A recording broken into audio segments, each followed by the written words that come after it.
Hello, welcome back to my channel. और ये है सेकेंड पार्ट अपनी यूपी टीजीटी 2006 की सीरीज का। इसके पहले का वाला एक पार्ट भी ऑलरेडी अपलोडेड है। मैं नीचे लिंक उसका डिस्क्रिप्शन में टीजीटी प्लेलिस्ट करके डाल दूंगी, आप वहां से पूरी प्लेलिस्ट चेक कर सकते हो। और इसके और भी आगे पार्ट आएंगे तो आप हर इसको चेकआउट कर लेना।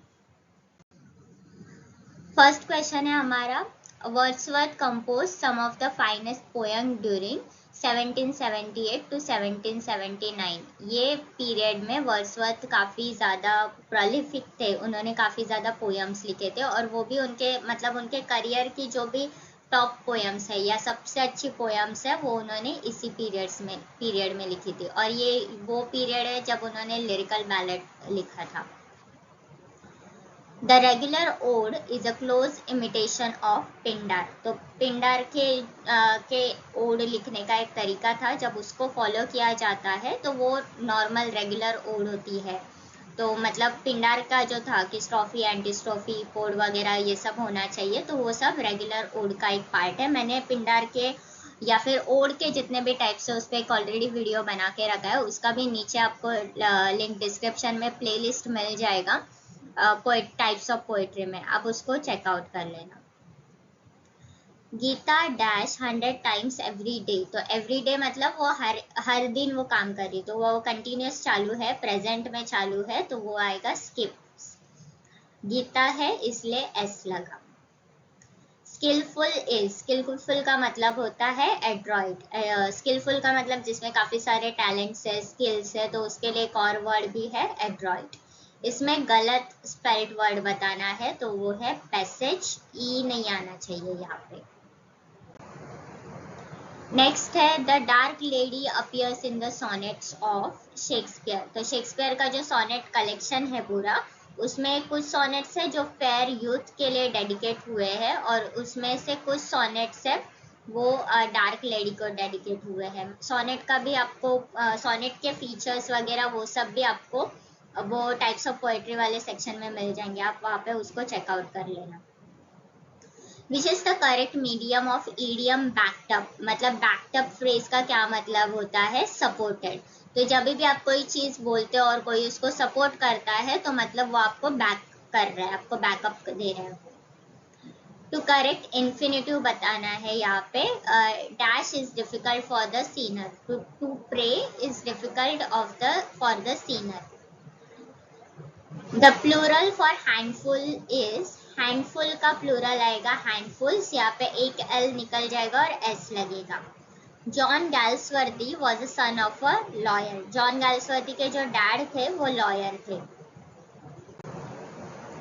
डास्टर्ड का क्या मतलब होता है, डास्टर्ड का मतलब होता है कावड़। कावड़ का मतलब होता है जो हमेशा डरा हुआ रहता है या जो डरपोक होता है, कोई एक्शन नहीं लेना चाहता, उसके लिए कावड़ या फिर डास्टर्ड वर्ड यूज करेंगे।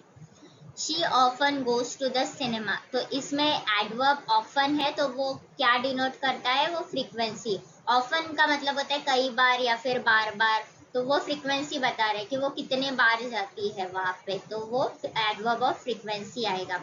She बेयरली left the room when the roof fail in, adverb of degree. तो इसमें बेयरली एडवर्ब है और वो क्या डिनोट कर रहा है, वो डिग्री डिनोट कर रहा है। मतलब वो किस हद तक रूम से बाहर निकली थी, वो एक जरा सी ही रूम से बाहर निकली थी, तो वो डिग्री बताता है कि वो कितने हद तक बाहर निकली थी, तो इसलिए adverb of degree. Which is not Shakespeare's drama. तो इसमें जो प्लेस थे उसमें से शेक्सपियर ने कौन सा नहीं लिखा, तो टाइटस, एंड्रोनिकस, हैमलेट और रिचर्ड III ये तीनों शेक्सपियर ने लिखे हैं, लेकिन एडवर्ड द सेकंड जो है वो लिखा है क्रिस्टोफर मार्लो ने। इसमें से इस फ्रेज का करेक्ट मतलब बताना है। कम अबाउट का क्या मतलब होता है, उसका मतलब होता है हैपन। मतलब अगर मैंने बोला कि my plan came about to be a success, मतलब मेरा प्लान सक्सेसफुल हो गया, तो कम अबाउट का मतलब होता है हैपन, मतलब कुछ हो जाना। Galsworthy began his literary career as, तो गैल्सवर्दी ने उनका लिटरेरी करियर शुरू किया था एज अ नॉवेलिस्ट के फॉर्म में, लेकिन उन्होंने शुरू में शॉर्ट स्टोरीज लिखी थी, तो वो अपने पहले शॉर्ट स्टोरीज को पब्लिश करते थे। Novella is a word from, novella का ये वर्ड जो डिराइव किया गया है वो इटालियन लैंग्वेज से डिराइव किया गया है, तो इसका ओरिजिनेशन कहाँ से है, इटली से है। Which of the following is a masque written by Milton. Masque का मतलब होता है जब किसी भी पोयम मतलब एक सीक्वेंस ऑफ इवेंट को जब एक पोएट्री या ड्रामेटाइज फॉर्म में जब लिखा जाता है तो उसको कंसिडर करते हैं, उसको बोलते हैं मास्क। इसमें इलेबरेट कॉस्ट्यूम्स होते हैं, बहुत म्यूजिक अच्छा होता है। तो मिल्टन ने वो लिखा था कोमस, और मास्क पे भी मैंने एक वीडियो बना के रखा है, आप नीचे उसका लिंक डिस्क्रिप्शन में देख सकते हो। Put in the correct preposition, तो इसमें करेक्ट प्रपोजिशन बताना है। We heard of it during our meeting, तो हमने उसको सुना अपनी मीटिंग के दौरान, तो हमने उसके बारे में, तो उसके बारे में सुना, तो इसके लिए बारे में के लिए ऑफ आया, और ड्यूरिंग मतलब कब सुना, हमारी मीटिंग के बीच में सुना, तो इसलिए during. I am looking forward to seeing you, ठीक है, तो यहाँ पे टू सीइंग यू, तो यहाँ पे टू जो है वो इन्फिनेटिव नहीं है, वो यहाँ पे प्रपोजिशन है, इसलिए यहाँ पे आईएनजी लगा। अगर वो यहाँ पे इन्फिनेटिव होता तो टू सी होता, ठीक है, लेकिन यहाँ पे वो इन्फिनेटिव नहीं है, वो प्रपोजिशन है। I am looking forward to seeing you, तो वो टू जो है वो यू के लिए डिनोट हुआ है। He says he is not dash for the job of a doctor. Cut out. Cut out का मतलब होता है suitable, ठीक है, तो वो बोल रहा है कि वो डॉक्टर के जॉब के लिए suitable नहीं है।